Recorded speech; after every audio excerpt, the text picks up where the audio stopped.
All right. I mean, we could have gone 10 minutes with how, I mean, honestly, they deserve us going 10 minutes silent off tonight.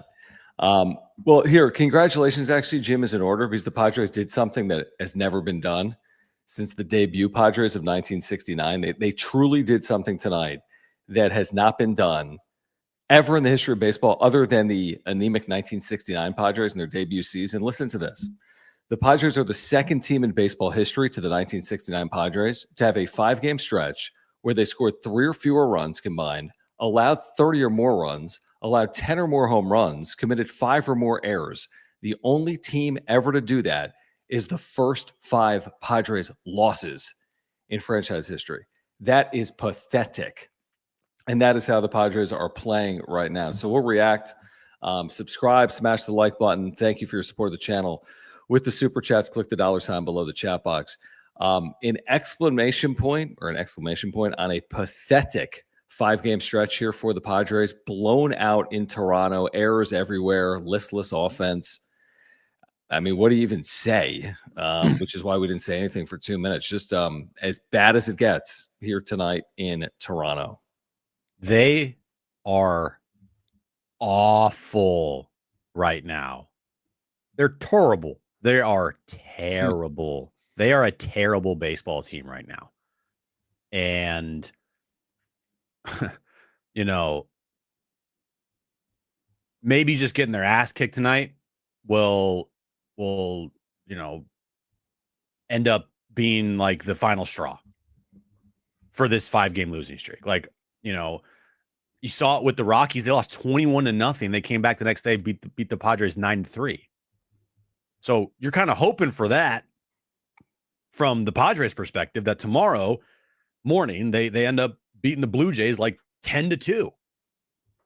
But we don't know what's going to happen tomorrow morning, so we can't say that yet. But as of right now, these last 5 games have been pathetic. Just like absolutely pathetic.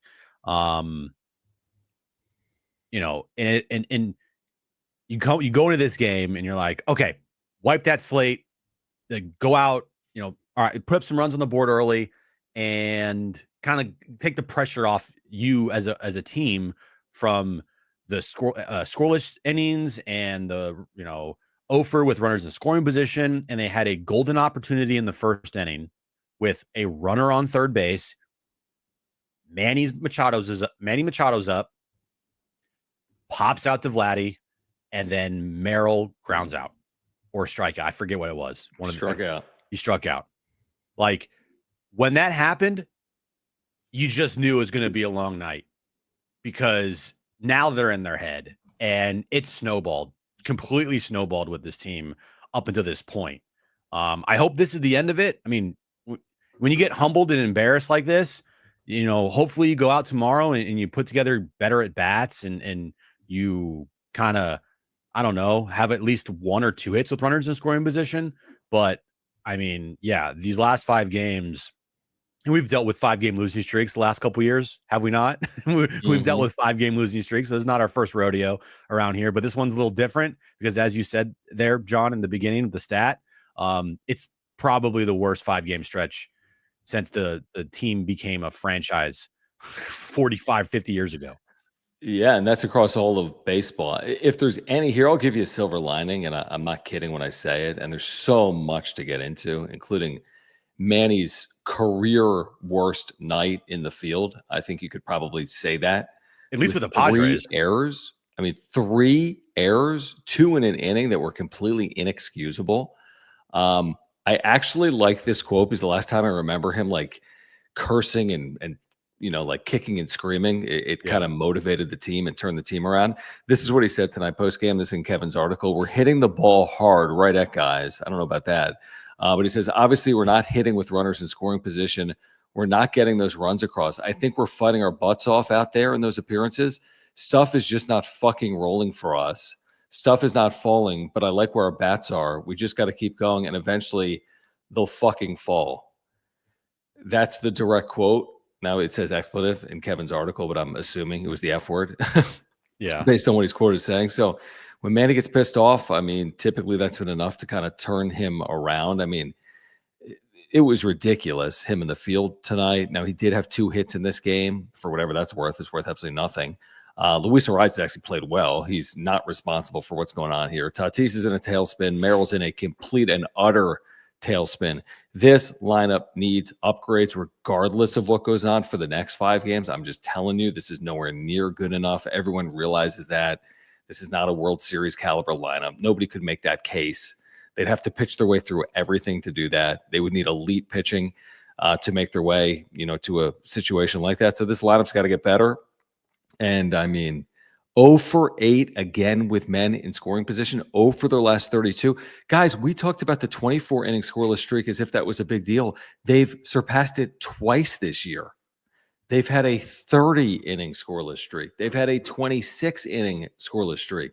There's something clearly wrong with the lineup in general. I mean, there's something clear. Now, it can be masked with Fernando Tatis Jr. hitting a home run or Luis Ariz getting on base 3 times in the game, but over 162, it's being exposed right now in a ridiculous way. I mean, this is, they're being overexposed over the last, not just 5 games, truthfully, Jim. I mean, they're 13 and 17 in their last 30. They're just getting exposed everywhere you look. Yeah, that's the thing that's the most concerning. I'm not concerned that they are just going to lose the next 10 games in a row. Like I do.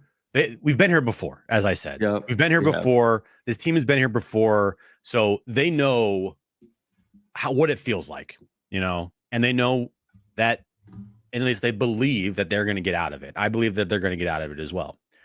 But that's not the thing that I'm concerned with the most. The fact that they've lost 5 in a row, because just look at last year. Team lost 5 in a row. How many times? And they won 93 games. Now they had to have a historic second half to get into 93 wins, right? But still, nonetheless, they won 93 games. The concerning part is what you said there at the end. They have now had 2 stretches this year of 30 and now 26 and counting scoreless inning streaks. That is very troubling. That is concerning. One-off, if you have a one-off, okay, I get it. 2 times, you start to be concerned. 3 times, you have now created a trend. And we are now at the concerning part of where, when this team goes into a rut, who knows how long the scoreless inning streak would last? Because right now they've done a 30 and a 26 or whatever it is right now. Yeah, 30 and 26 and a 24 last October. Yeah. I mean, that's a lot, dude. I mean, that's how do you even explain that? I mean, there's really bad teams that aren't going to go through something like that. And they better hope and pray that with that day game tomorrow that they can just flush it quick and not have to sit on it all day. Remember we said yesterday though, Jim, we're if you lose tomorrow, being today, you better pray for a 2-4 trip. And I truly believe that. I mean, going to Atlanta on the other side of this, the way Atlanta has played, and the way they played at home, I mean, you are staring down the barrel of something really bad if you don't win tomorrow. I truly believe that. I'm with you. It's not like the season's on the line, but you can unravel all your good work immediately by not winning tomorrow. I really believe that way. Going to Atlanta, if they don't win tomorrow and you lose 2 out of 3 in Atlanta or worse, I mean, you've given a lot of this back and you've done it pretty quickly. You know how you can tell when a team is just mentally not all the way there? When you start having mental errors in the field and a bunch of errors are occurring. That I agree. Late in that game, those errors by Manny and then the juggle by Cronenworth, I know Schilt was glazing the defense earlier in the game without trying to talk about the awful defense late in the game. Yeah, saved the game in the 5th inning. You hear him say that? Yeah, saved the game. You lost 14-0. Yeah, shut up. That's when you know that you are mentally not there. And when you start playing bad defense for a team that has played pretty good defense, right? I don't think they're the best defensive team in baseball. I think they've been good. I think they've been good. I agree. But when you start kicking the ball around the field and you're making, mental errors and you're not making the routine plays that you're accustomed to making, that's when oh, this shit's bad right now. Mm-hmm. Because if you're not swinging the bat well, guess what? you could still go out there and affect the game by playing elite defense, keep it at 2-0. But instead, you got Manny like taking his eye off the ball at third, having the ball go right by him, not picking the ball on that one attempt. Fine. What was the other error that he had? I didn't see it. He had a throwing error. A throwing error? Like, Manny is all kind of fucked up right now in his head.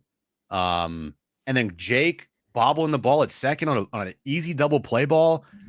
That's when like, okay, this is bad right now. Yeah, I mean, it's really, really bad. And a couple of those innings were just disastrous innings. I get it. If you lose, you lose. But I don't know. I mean, you got to have a little more. I mean, they have to. You can't go to Canada and not score. I mean, they haven't scored in 2 consecutive games. Like, what are they even doing? All right, let's get to some of these supers, guys.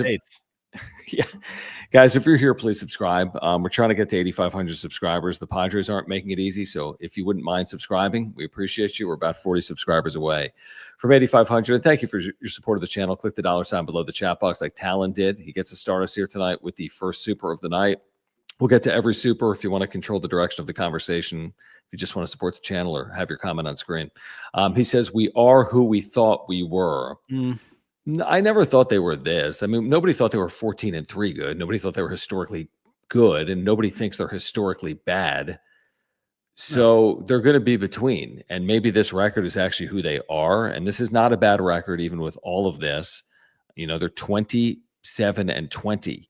So this is still by record a good team. They're not playing like a good team. They've moved 2.5 games out in the division. It's still so early to concern yourself with that. Their winning percentage is still .574. Maybe they are. Maybe that is who they are. That's not a bad thing if they're 27-20 on repeat, Jim. It's just that they don't feel like a 27-20 team right now. They don't. And by no means am I sitting here just like last night saying like, well, there goes the season. Like, I do believe that they're going to get out of it. There's too many games left in the season, guys, for them to just like, they're going to win more baseball games, right? They're going to hit home runs. They're going to score runs. They're going to have great wins. Like, it's going to happen. Okay. That's not what I'm worried about. What I'm worried about are things that are trends that are starting to like be a little bit of not a little bit, but a problem. All right. Them not being able to score for as long as they're not able to score for that's concerning, dude. I mean, you have a 30-inning scoreless streak and a 26+ scoreless inning streak. You've had a 4-game losing streak, a 5-game losing streak.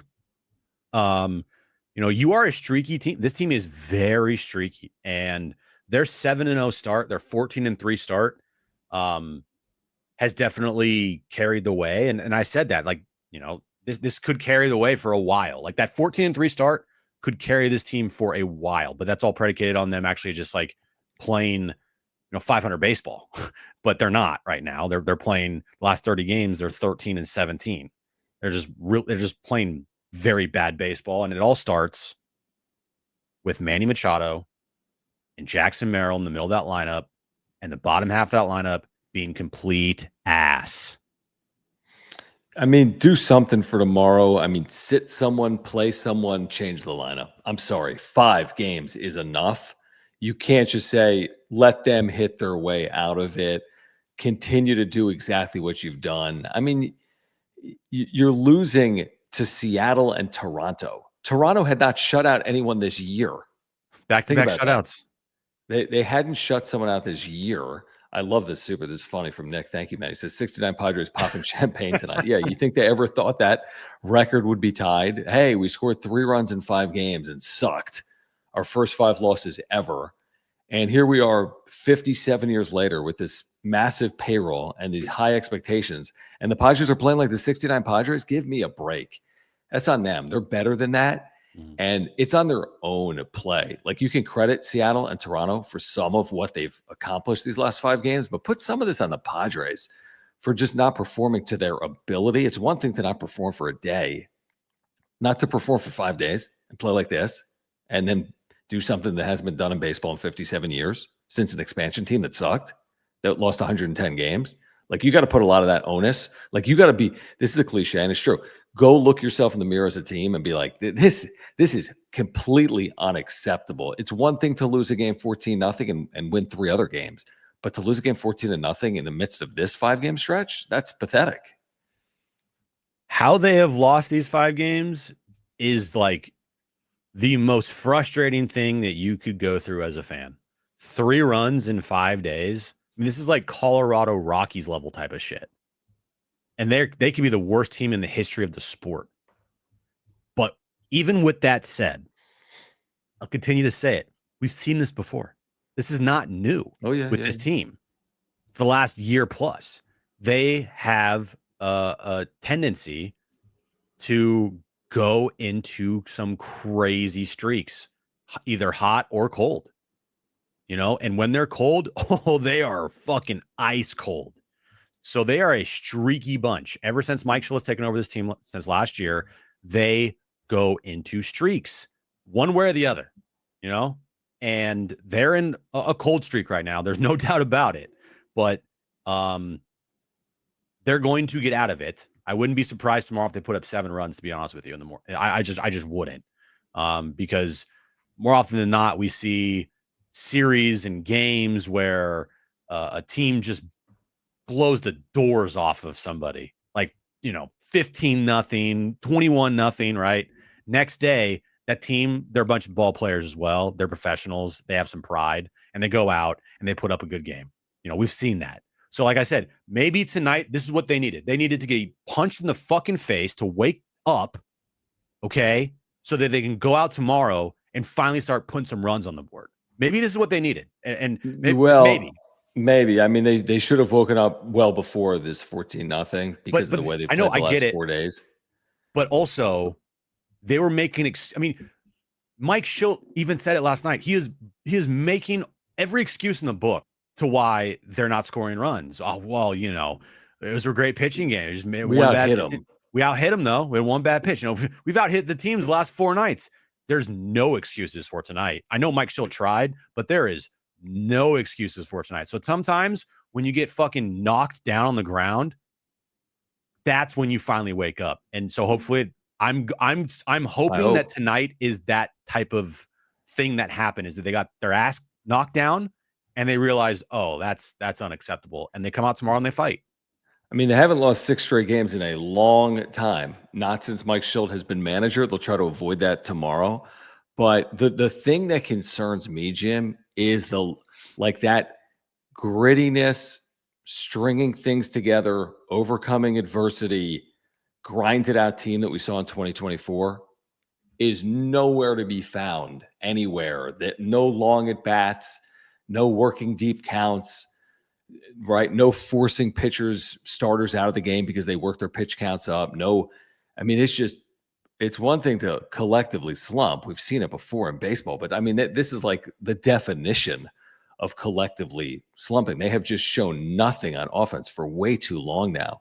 Lyle, thank you, man, for the super chat. He says, not panicking, just pissed. I think that's fair. I mean, that's kind of our point. I mean, like when I use words like pathetic and embarrassing, that's not who they are, but it's what they've shown us.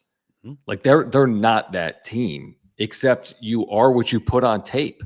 Yep. And someone said earlier, like, they're not 27-20, John. Look at the way they're playing. No, they are. I mean, what their record is what their record is. And the way they've played these last 5 games is part of it. So, like, they're not this team. They're clearly better than this team. And like you just said, someone wake them up. And some of that onus is now on Mike Shell. Figure out the right button to push to get this team playing better than they're playing, because Shell has pushed a lot of the right buttons over the last 2 years. Time to go push a right button again, because whatever you're communicating isn't working. Not to put it all on him, but everyone's got to take responsibility for the way this is going down right now. And I think that's a perfect take, Lyle. Not panicking, but yeah, being pissed off is perfectly acceptable. We're not writing this team off. We're not saying this team is now going to go in the shitter. Like, no. But yeah, we can be pissed off about this, and you can be pissed off about this as well. And as you should be pissed off. This team is too good to go through what they've went through the last 5 days. I mean, that not scoring 3 runs in 5 games, that's unacceptable when you have the players on it that you have. And as you mentioned, the grit part about it, what did we say when they didn't re-sign Profar? You just lost your grit. Now, again, hindsight's 2020. If they re-signed Profar, it would have ended up being a disaster. But up until that point, it was, okay, you just lost Profar. Well, guess what else you lost? You lost your grit. And he provided all of that. So then you're like, okay, where are you going to get that from? Like, who is going to step up in that gritty role that Profar had last year? That without Profar, they're not winning 9-3 games. And so far, no one. You don't have that. Like Jackson Merrill's doing what he's doing. He can't also take on that other role when he's just, when he has his role himself. Same thing with Manny. Manny's never going to be that guy. Okay. Tatis, no.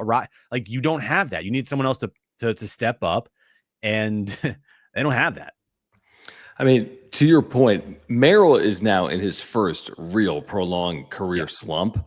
He's 2 for 27. That's a true slump. And lost in a lot of this shuffle as we talk about how poor the offense has played and how bad the team has been the last 5 days. And we go back and forth there. It's an easy target. Xander Bogaerts,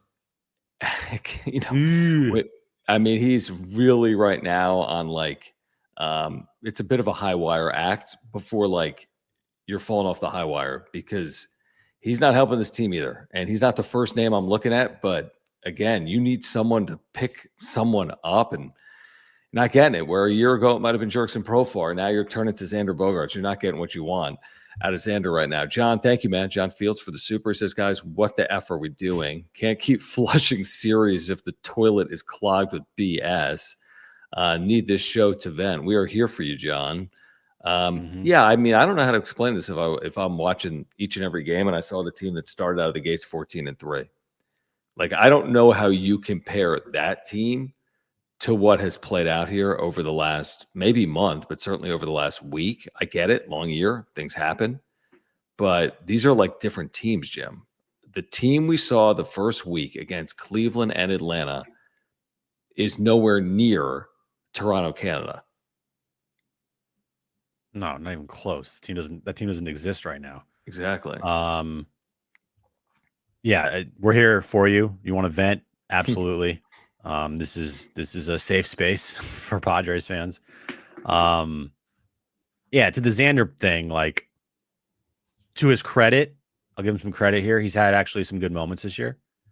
Of late, right? He's had some big run production games. But again, it's like not even close to good enough. A guy's hitting 242 with a 684 OPS with 3 homers and 20 RBIs. Like, what? Same thing with Manny. Manny's got 3 homers and 20 RBIs this year. That's not good enough. Not even close to good enough. And so, again, left field, awful. Catching, offensively, awful. Their bench, awful. But at the end of the day, it falls on Manny, falls on Tatis, it falls on Xander, and it falls on Arise and Merrill. Like, those are the guys, right? Those guys aren't doing shit, then it's gonna be a problem. Especially Manny and Merrill. Those are your 3-4 hitters. Your 3-4 hitters are the most important hitters in your lineup. And they right now are playing some awful baseball. Manny can go into slumps, but the one thing about Manny is he always plays majority of the time close to exceptional defense. And tonight, those 3 errors, that was awful. You don't see that from Manny. And when you start seeing Manny making some mental errors out there and throwing the ball away and not picking the ball at third when a ball should absolutely be picked, and charging a ball on a bunt attempt and not being able to get it, like, that's a lot to do with, I think, like, the mental side of things that are getting to him right now, probably. Just not to pick on Xander because it's too easy, but he spent 111 games last year with a 688 OPS. A guy with a career OPS over 800 had a 688 last year and has a 684 now in 47 games. That means in his last 158 games, he has a 686 OPS, below league average for a guy that has 2 rings, carried Boston, had a Hall of Fame trajectory at one point. What on earth happened? I don't care if he's come through in the clutch a couple of times this year. Mhm. The point remains the point. What happened to Xander Bogaerts? And I know what happened. He's not healthy. He's not the same player he was in Boston. The injuries have piled up. He has no power, none. He's not the only one with no power. But the guy's making the same amount of money as Fernando Tatis Jr. and Manny Machado, by and large. And he's nowhere near that type of player. He never will be ever again in his career. And that is a big story outside of the story of these last 5 games, that you are living with that albatross contract for a decade that will not pay dividends. And that is so damning and could be so costly for them moving forward, unless he pulls rabbits out of hats. It's crazy what has happened to Xander Bogaerts, dude. This was one of the best players in baseball, in the sport. Dude, Are you kidding? He's not a top 6 player on his team. It's wild how he aged so fast in just one offseason, and that was the offseason he signed with the Padres. Like, I'm not counting 2023 as a good year. I never will. Yeah, we watched it. I agree. You can throw all the numbers at me, and I'll tell you that majority of those numbers are completely fake. And when they needed him the most in that year, he was awful, So he has put together now 2+ seasons with the Padres of just awful baseball. Awful. And you're right. There's no point in ever thinking Xander will be anything other than this ever again. And it sucks because that 26 a year is attached to his name. So when you're getting this production from Xander every single year for the foreseeable future, it's beyond frustrating to watch, because every time you look at him, all you think about is 11 years, $280 million. It's crazy. I mean, again, there'll be so many days to discuss that because he's not going anywhere. But again, it's just further illustrated when things aren't going well, because he's not going to be the guy to get you out of it. We want to thank our title sponsor, Mark Nimitz, who's been texting me and Jim all night long because the Padres are frustrating everyone, including Mark, our title sponsor on the wrap-up show. If you have an insurance need, get in contact with Mark. Trust us. Great insurance agent. I've got 3 policies with Mark: homeowners, earthquake, and life insurance. You can as well. He does auto. Before you renew your current policy, get in contact with Mark. Let him show you how he can save you money. And if you ever need him, he's got great service and communication. He's going to be there for you if you need him. I needed him a couple of years ago. He saved us so much time and money when I had to file a claim. So he'll give you free quotes online. Click the link in the description down below. If you call him, he will vent to you about the Padres and then save you money on your insurance as well. So get in contact with Mark Nimitz. If you support this channel, Mark's been with us since day one, native San Diegan, diehard Padres fan. If you support the channel, get in contact with Mark by clicking the link in the description down below.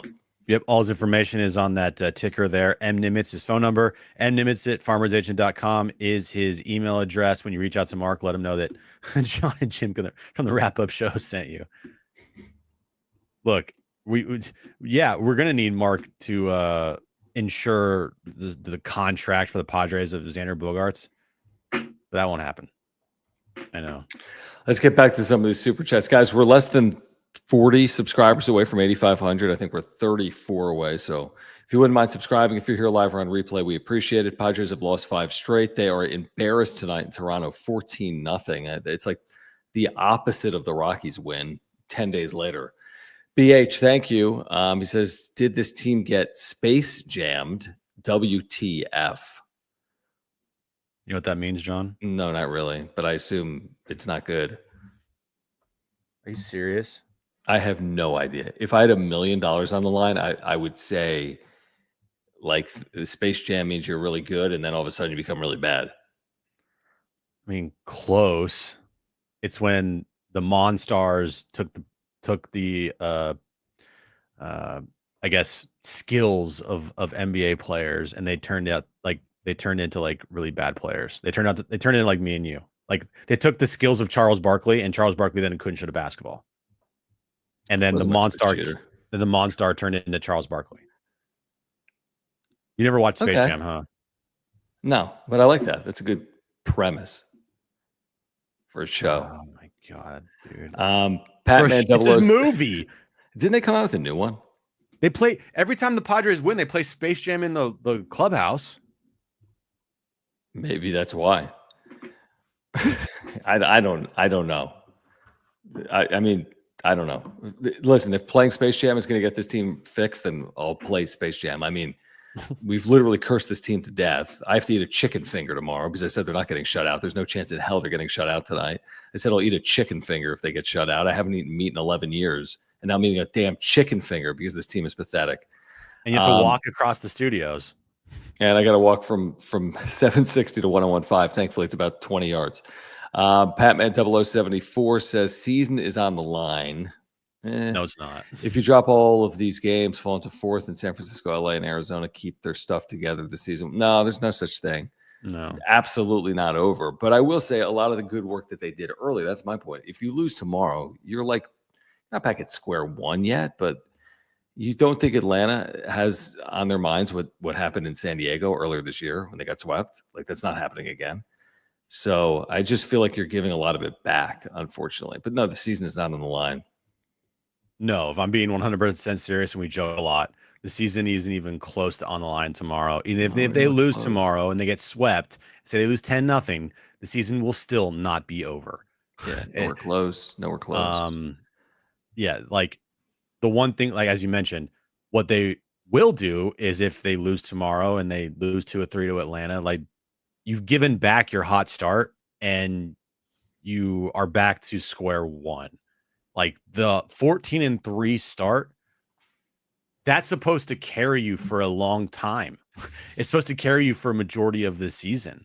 Right. And then you continue to play good baseball and you add to that. So instead of 11 games over 500 at the deadline, maybe you're 16 or 17 games over 500. You don't have to play like amazing baseball, but that 14-3 start gave you a real opportunity here, if they don't turn it around here quickly, to keep adding to that like progressively over the season. So when then you look up in August, if they were like 4 games over 500 in May, and then 5 games over 500 in June, and then 3 games over 500 in July, and then I don't know what they were at the end of April, but just for argument's sake, say they were 11 games over 500 at the end of April. 11 plus 2 plus 4 plus 3, like that's when you're like, okay, you've used your hot start and you've played consistent baseball to just gradually keep adding to that to get farther away from 500, but now you're staring down the barrel of we're giving that all away potentially. Yeah, and hopefully that's not the case, but yeah, it's at least possible. Again, the season isn't over, but is them giving back what they did on the line? Yes.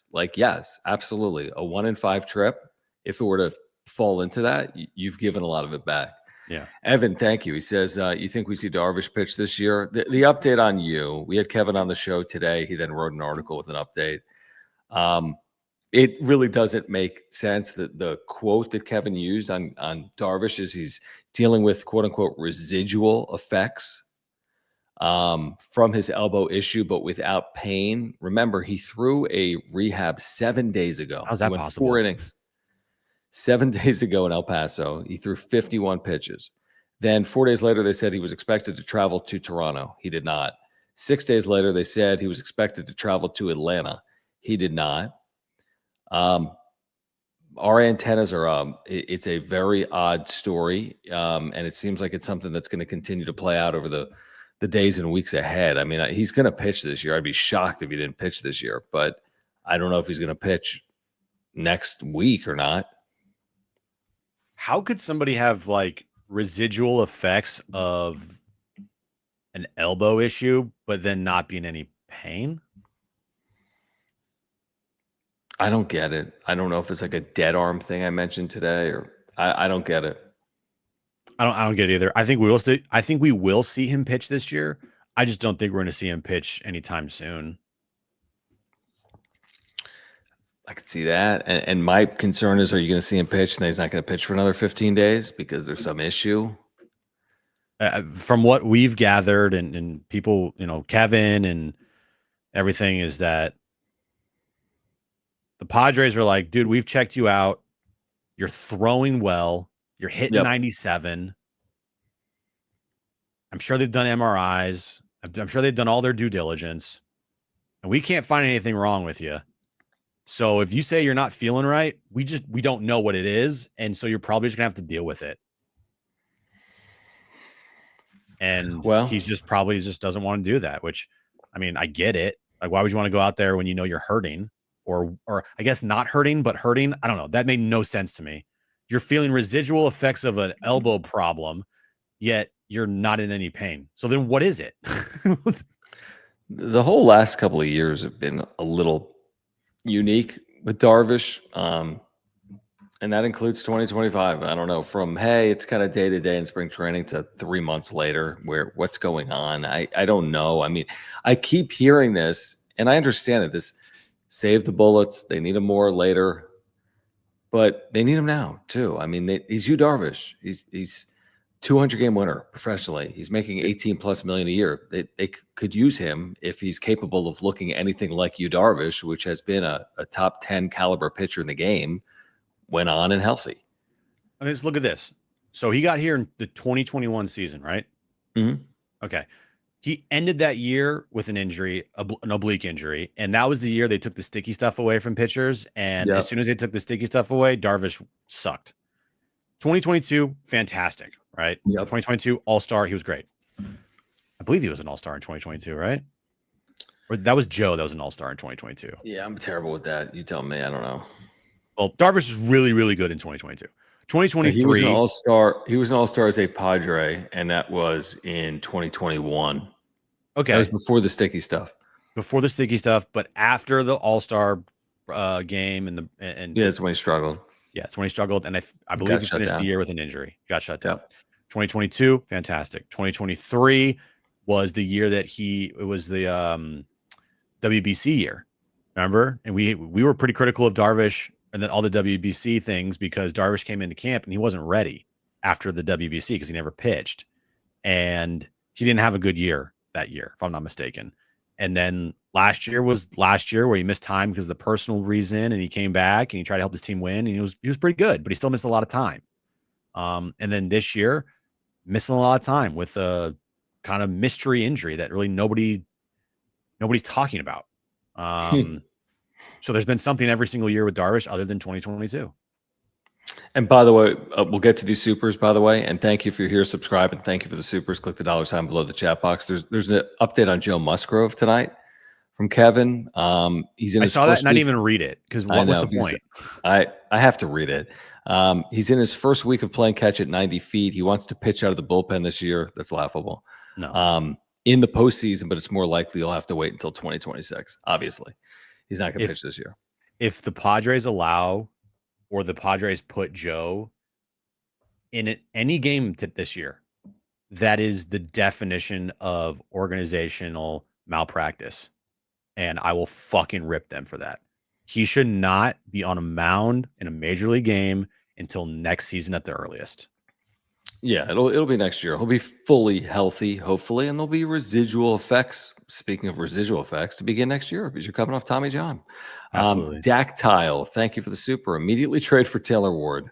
Maybe Cedric Mullins for cheaper option. DFA, Maldonado, and bring up Campy. Campy can't possibly be worse. They could use a little bit of offense, and I don't know if it's going to be Luis Campusano, and they could use a lot of bit of offense, truthfully.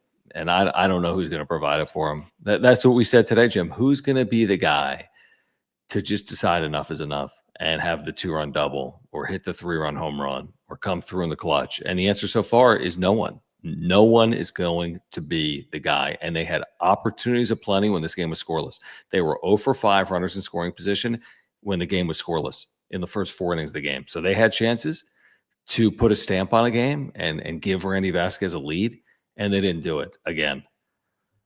Yeah, someone's got to step up. Plain and simple. Someone's got to step up. Someone's got to hit a 3-run homer. Someone's got to have a big hit. Someone's got to move the line, right? Put together. If a guy's at second base, you can't not come through there. Like, you just got to come through. I don't care the situation. If it's 1 out, 2 outs, no outs, like, you have to come through there. Runner in scoring position. Someone lift the lid off of this awful stretch here that they're in. And Campy's not going to save him. Taylor Ward's not going to save him. Cedric Mullins isn't going to save him. The only people that can save this team right now are the players in that lineup. It's Manny, it's Merrill, it's Tatis, it's Rise, it's Bogaerts. Like, those are the guys you're looking at to step up. If Hayward doesn't do anything, it doesn't. I'm not gonna. He sucks. Okay. If Gavin Sheets doesn't do anything, I mean, we didn't think Gavin Sheets would do anything this year, and he's given you plenty already. If Martin Maldonado or Elias Diaz don't do anything, who cares? Jake Cronenworth, I mean, he is kind of expected to do stuff, but like, you get my point. The guys I named, it's up to them. They got to come through. How many teams have gone hitless in more than 32 consecutive at bats with runners in scoring position? Like I said today on John and Jim, going 0 for 27 is getting no hit as a team. They're 0 for 32 in their last 32 opportunities. Think about that. That's 10 2/3 innings of outs. 10 2/3 innings of outs without a base hit in those spots. That's hard to do. It's hard to go more than 10 2/3 innings without a hit, regardless of circumstance. Rocket, thank you for the super. Says the tip your hat to them shit gets old quick. I don't think Schulte said it tonight. Schulte finally, because you watched it, Jim, and I did too. I actually rewound it to watch it because I was watching Pacers Knicks, which actually was compelling, unlike the Padres. Right. But I went back and I rewound it and watched it, and he finally was like pressing. I don't even know how to describe it, right, Jim? Like, he was almost like defeated a little bit. Yeah, like, I thought Mike Schulte was defeated. Like, he even said if we had the answers, we'd find them. And then he backtracked. He's like, oh, well, we have the answers. It's our team. We've got a really good team. But he was at a loss for words. He even didn't want to do the full defense, because how on earth could you fully defend what you've watched the last 5 games? Well, John, did you know he has the privilege to watch these players every single day? No, he has the privilege to look at the lineup. He said today. The privilege. That's wow, look at that lineup, Jim. Look at it. And don't alibi anything. Can't alibi this, John. World champions in that lineup, future Hall of Famers. Again, I don't know if he's even using the word alibi in the right way. That's such a good point. Like, it's a go-to word for Schilt when they lose. He loves it. Essentially, he's saying we're not going to make excuses, yet he always makes excuses. We're not going to alibi it. The only person I hear say that is Mike Schilt. I've never really heard it said that way. Typically, it'd be like, he had a good alibi. Right. You know? Like, an alibi is a defense. Is like, yeah, like, my alibi was I was at home all night watching the Knicks Pacers game. I wasn't downtown. That's my wife is here. Right. My wife's here. That's my alibi. So I couldn't have stolen the candy from the store. Right. Like there's footage of me on a Ring camera. Like, that's my alibi. Yeah, that's my alibi. So when the team sucks, what's his alibi? I don't get it. I agree. Mike Schultz a weird dude, man. And I'm fine with saying that, because you know who else has said it? Kevin Acee, on with us. He's a weird dude. Good manager, weird guy. Right. By the way, and all it matters is he's a good manager. I don't care if he's the weirdest, most cringiest person on the planet, which he kind of is. Like, as long as he's a good manager, like, who cares? But I've said that before. So, like, hopefully they win, you know? Wait until I read something later, but not right now. So don't go anywhere, by the way, if you're with us. I want to get to this very generous super, and then we do need to tell you about our friends over at SeatGeek, because maybe you want to see the Padres at home, where maybe they'll do something. Maybe. Mr. B, thank you for the generous super. Says, getting swept is common, happens to all good teams. I agree. 4 straight isn't even that bad. This is 5. 1 loss after sweep, big freaking deal. 5 in a row is actually concerning. I agree, San Diego fans are dramatic, but panic is appropriate right now. I don't think panic is appropriate right now. I think real concern is appropriate right now. I think anger is appropriate considering the expectations, and we know this team is better than what we're seeing. I do not think panic would be appropriate yet. I probably wouldn't panic out off tomorrow either. Beyond that, I'd probably start to panic. If 5 turns into 7, 8, there'd be some panic setting in for a lot of people. Yeah, and even then, I could easily just be like, okay, look at what the Atlanta Braves had to deal with this year when they lost their first 7 games of the season. Yep. And they're on a roll, and they're one of the better teams in baseball at home this year. So it's about when this happens in your season. If this was happening like the last week of September, and they were fighting for a playoff spot, that's very concerning. That's a problem. But in May, it's on the side of frustrating, but not a problem. That makes sense. Like, it is so frustrating to watch this, and it pisses you off if you're a Padres fan, but it's not the end of the world, and it shouldn't be viewed as like season is now over because they've lost 5 in a row. There's concerning parts of this 5-game losing streak that you hope don't continue to happen. Absolutely, you can be concerned about that, but being concerned about them just like losing 5 in a row, like, no. I agree with that. I do. Thank you, Mr. B. We're going to get back to these super chats. If you're here, subscribe. If you're here, thank you for your support. Click the $ below the chat box. We'll get to all of them. It's going to be a long night. Has been. Padres shut out. But maybe you want to see the Padres when they get back home. They could use your support when they get back home. And you can see them with our friends at SeatGeek. For example, they'll be back home taking on the Marlins coming up. You can pick up a pair of tickets with tickets starting at just $30, including fees. And listen to this. With our friends over at SeatGeek, we've been able to hook you guys up. You can use code PADSWRAP, that's Pods Wrap, for $20 off your tickets at SeatGeek. An order of $50 or more, you can take $20 off. $20 off your first purchase with promo code Pods Wrap. Make sure you click the link in the description to download the app.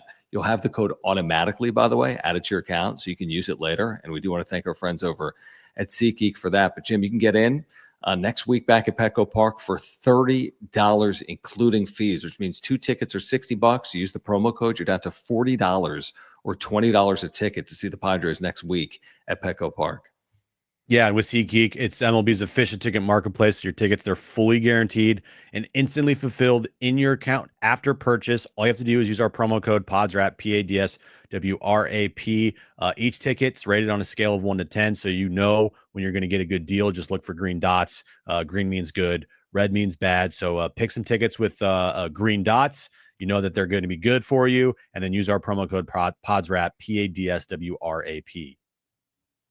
All right, let's get back to it here on the show. John and Jim with you. Padres, again, have lost 5 straight for the first time this year.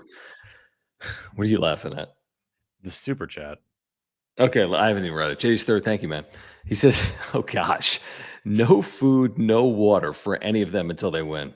When they score a run, they can have a bite and sip. The more they score, the more they can eat and drink. I don't hate it. I don't think it violates anything in the MLBPA. No, like not allowing them to drink anything or eat anything. Hate your team. Kind of listen, whatever Schultz doing, it isn't working. Maybe say, listen, guys, you can't eat. Can't eat, can't drink, can't do anything. The only way that you can eat or drink is if you score some runs. Every run scored, you get 1 bite of food. Yeah, I like that. That's a great idea, JD's third. It's a perfect idea, yeah. Mr. B following up. So this is interesting because I do want to talk about this. He says, thanks for botching the hex breaker. Did we botch? Because we tried to freaking unjinx the Padres. Now, we can get into it. We botched it last night. I watched it. Like, why? You're on a different, like, I don't know, universe than I am. I was like 1, 2, 3, and I started reading, and then you're like 3, and it was just, it didn't match up completely. Let me get the card. Let me get the card one more time because there's something let me just get the card. Okay. This stupid card that's possessed by like the devil. And then John doubles down and gets like a Fernando Tatis Jr. rookie card. I'm like, here we go. You've already ruined Jackson Merrill. Like, don't ruin anybody else. No, I'm gonna get Fernando Tatis. We're gonna need some salt. I'll explain. What has happened? Oh, jeez. There's a Jays fan in the chat, and he's like, "You guys are good tomorrow. The pitcher on the mound for the Blue Jays tomorrow fucking sucks." Yeah, that means he's about to shove, dude. Welcome to Padres baseball. What are you doing? Okay. So hear me out. We can leave that up. So I just asked, because remember ChatGPT, we asked yesterday, like, can you reverse this curse? And it told us to do the atonement offering where we had to say we honor this card and the player it represents, yada, yada, yada. We had to burn the bad juju, which we didn't really do. So we really didn't do a lot of what it asked us to do. So then I followed up tonight and I said, yo, the offense was shut out again tonight after we tried to reverse the curse. Now what? He said, they got shut out again? After- I said, yeah. ChatGPT said that? Yeah, he says the exact thing it says is they got shut out again with again in italics. And then he said, or she said, time to escalate. Ooh, escalate. All right, what do we got? So it says emergency Padres curse breaking protocol, Operation Slam Diego Revival, the trading card cleanse advanced version. Take the card and place it in a bowl of kosher salt. Are you going to put that card in salt? I mean, I'm probably willing to at this point. Salt is a classic cleansing agent in superstition and sports lore. Let it sit overnight. You're absorbing any remaining bad vibes into the salt. Don't you? And then it says in italics, don't use the salt for food afterwards.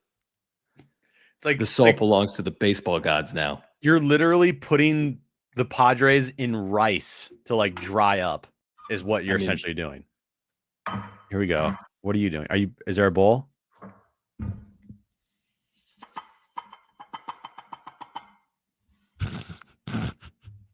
Okay. You don't get this content anywhere else, guys. Then it says, try to recreate the exact moment the card was purchased. Where were you? What were you wearing? Try wearing the opposite color next game. If you were drinking a certain beer, drink a different one.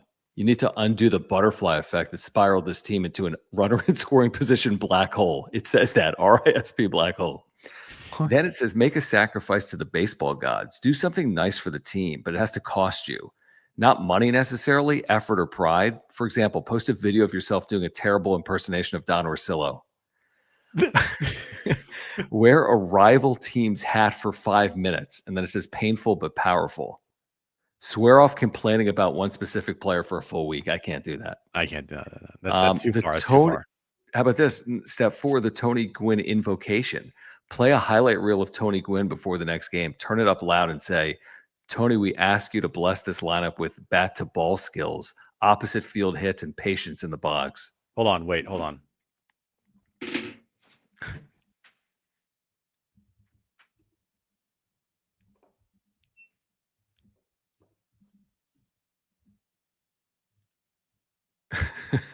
Where's Jim? Oh, he's getting a bobblehead probably.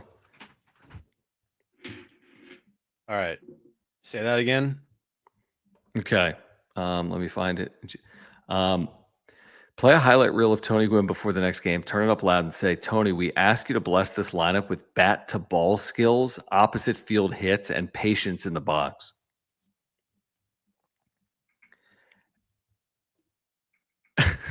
And then, Jim, the final step, deflect the blame. Tell at least one other Padres fan that they might be the jinx.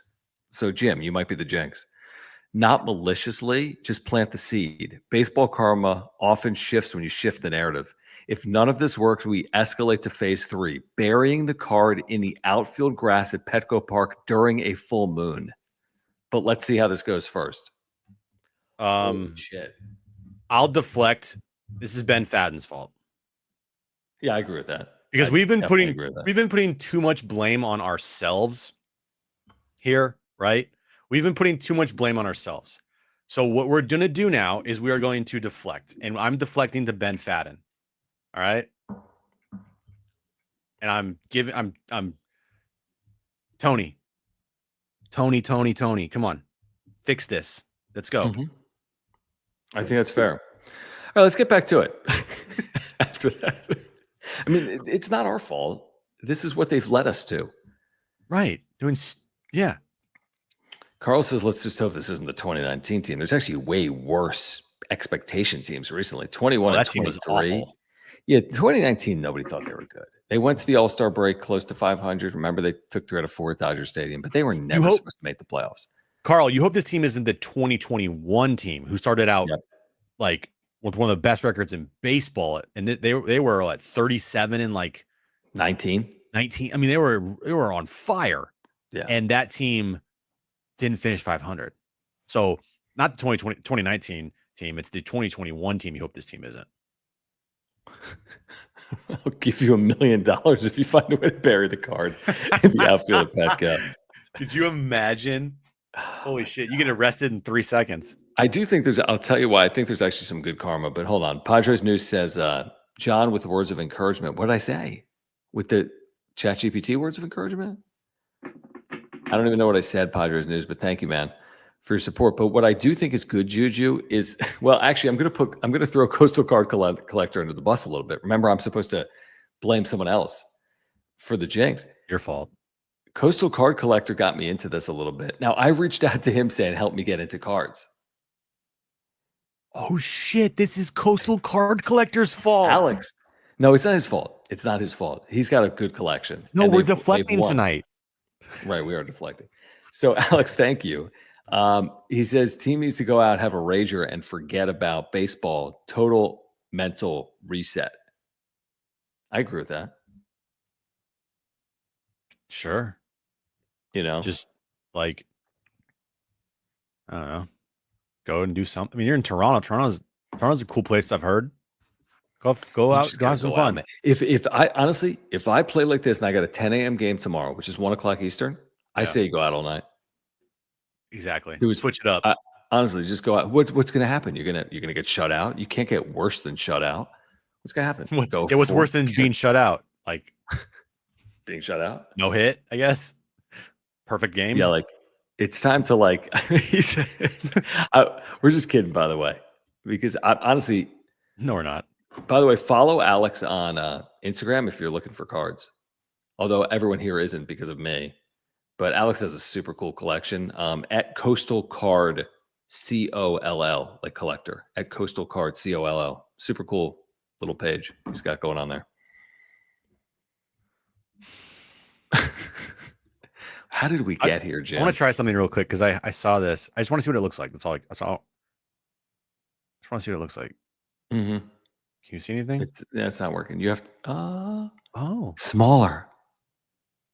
Oh, the chat on the screen. You guys see that? Oh, that's kind of cool. It's tiny. Yeah, but that's what it's supposed to be. It's not supposed to be like cover our faces. Oh, I see that. It's going to cover my face, right? So now everyone can see the chat. But I honestly, we don't do that because it's a lot. I just wanted to see what it looked like. Yeah. That's pretty cool. It's kind of cool. Okay. Maybe that reversed the curse. Maybe it did. Try something new, right? Yeah. So now if you put your comment there, comment will show up on the screen. But anyway. And it's gone. And that's the end of it. All right, we're going to get back to the conversation in a moment. Oh, I just hit my salt. What if I freaking break this bowl with salt and cheese? They'll never win a game ever again. Guys, pick up a MOVA Globe. Honestly, could the Padres even hit this thing? It's the size of 2 baseballs. Maybe. They better hit this thing. Could they hit with a man in scoring position with this thing coming at them? These are awesome, awesome gift ideas for the baseball fan in your life. You're getting 10% off with promo code PWS10 by clicking the link in the description down below. That's promo code PWS10. This is an amazing gift idea. They spin automatically with artificial or natural light. There are no wires. There are no cords. There are no batteries. It just spins forever with artificial or natural light. So super cool product. Companies in San Diego. They have all 30 teams officially licensed. The technology was invented here in North County. So this is a great gift idea. It's perfect for home or work office. Make sure to pick them up. Get 10% off all 30 Major League teams, all of their globes that aren't MLB related. Use promo code PWS10. Get a MOVA Globe today. Use our promo code. If you're feeling down, go spend some money and buy a MOVA Globe today. Like, that's how we're dealing with this. John's buying cards. I'm like I have like 5 cards in the cart right now. It's a problem. You know what I did tonight? So there's these Pokemon. Did you buy a cards. Halliburton? No, but right now there's like this. There's like this Pokemon like kick, and there's this. It's called like the Pokemon Prismatic packs or whatever, and they're like impossible to find. And so I finally found some on like the Walmart website, and I was like, "Do I buy this right now?" And it was like $60 for like 6-pack of. So it was like $60 for 60 cards. And I was like, I can't do it. But the problem was, I would have done it, but the cards won't get here until Saturday. So I'm like, I would then be in Hawaii thinking about these cards the whole for the next honeymoon. 9 days. Just buy them in Hawaii. Send them to the hotel. Oh, you opened Prismatic tonight, Dylan? What'd you get? Did you get? What's Prismatic? Is that what you're talking about? Yeah. Are they? Is that a good pack? I've kind of researched a little bit. It's like really hard to hit. Wait, was Dylan ripping wax tonight? You ripping some wax, bro? Okay. What'd you get? Did you get anything good? Did you get a God pack? Whatever they're called. What's up? What am I doing? Pull rates are bad. Do not recommend. Yes, that's the thing is, it's like the pull rate's like 1 in, like you can get like a great card 1 in like like 80 or 180 packs. It's like insane. So what you're saying is don't spend $70 on Prismatic. Don't do it, man. Okay. This is hilarious. I just tried promo code RISP. Failed. I mean, there's that, like you said, there's this Toronto fan in here that's like, yo, this guy sucks. I think he's trying to like do the reverse the curse on his starter tomorrow, who's 2-6, like a 5.5 ERA. Bro, if they lose tomorrow, if they score 1 run, if they score 2 runs or less tomorrow and they lose, oh shit. I mean, the thing is, we're gonna be able to react to it. By the way, tomorrow's wrap-up show is on John and Jim because we're doing 4 hours starting at 2 on John and Jim. So if you're not subscribed to John and Jim, by the way, if you're watching the wrap-up show, you need to be watching John and Jim on YouTube. So we'll have the full post-game reaction tomorrow. We'll hear from Mike Schill. We'll react to it beginning at 2, and the game probably ends around 1. So join us tomorrow on John and Jim, San Diego Sports 760, also on YouTube. Yeah, we'll do that. Yeah. I mean, the funny thing is, I don't even know what we said about tonight's game. But despite all that, despite an hour, I really don't even know what happened, what we said.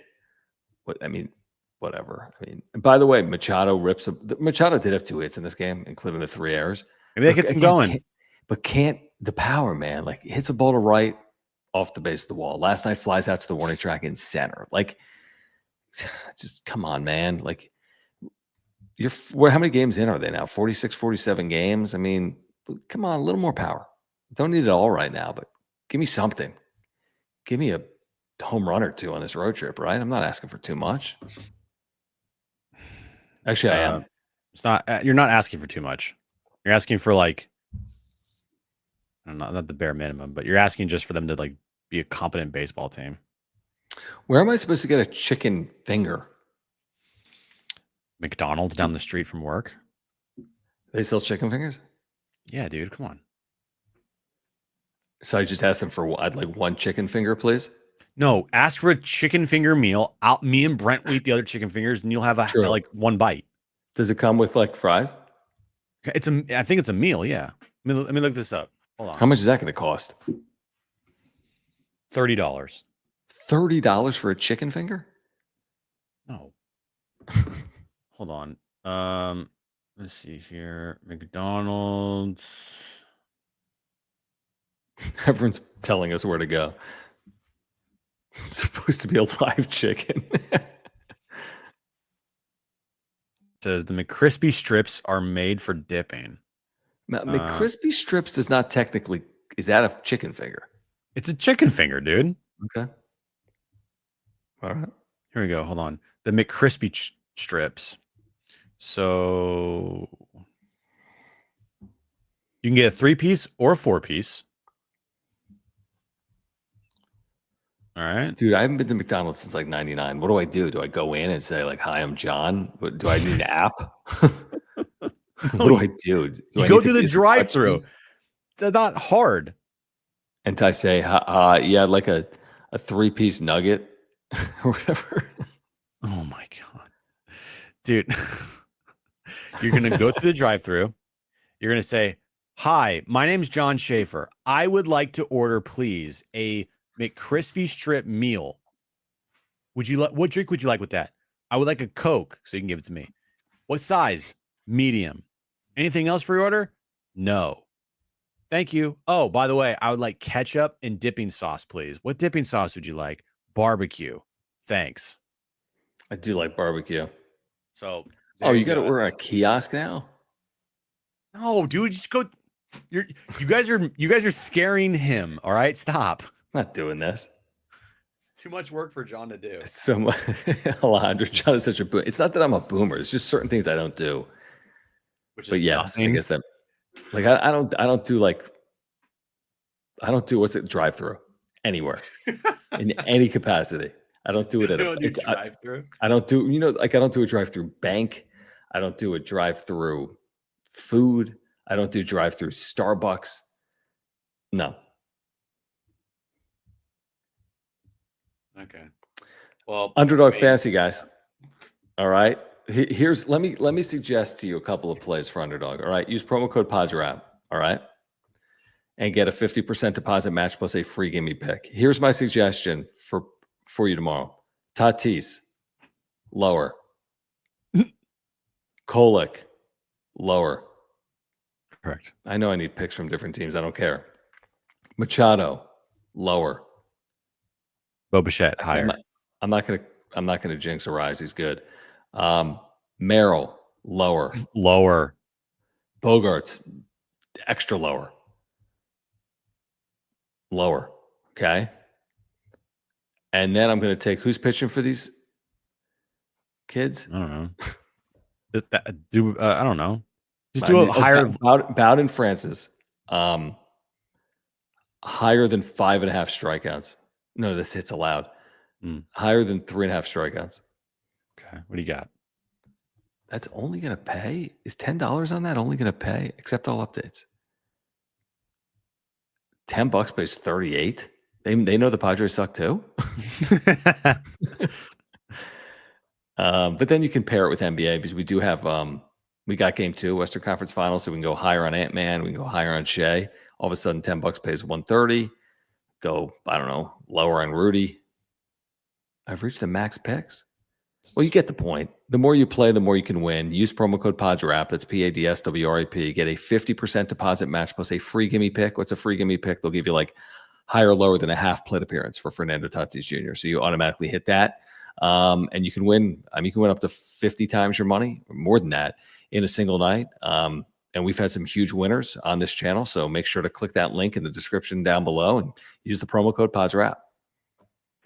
And also scan the QR code right there to download the Underdog Fantasy app and use our promo code, as John said, PODSRAP, PADSWRAP. Underdog figured out the cheat. They're like, no, you can't take lower on all Padres. We are not going to let you do that. No, because they know, like they suck right now. They'll put us out of business. They really will. All right, guys, it's been a long day because we've all watched this all day long. Yeah. This is such deja vu all over again over the last week. So hopefully tomorrow, better result. We'll see on John and Jim at 2 p.m. We'll recap Padres Blue Jays and look ahead to the Atlanta series this weekend as well. If you haven't subscribed to this channel, please do that for us. Smash the like button. Follow us on X at John Schaefer, at Jim Russell SD. Thank you for your support if you're here on replay with the super thanks, and support our partners, Mark Nimitz at Farmers Insurance and Mova Globes and SeatGeek and Underdog, Hamul as well. And it's not going to get worse, right? Famous last words. Good job. You just jinxed him again. Oops. For Jim, I'm John. This has been the wrap-up show. Put your cards in salt tonight, folks. Yeah.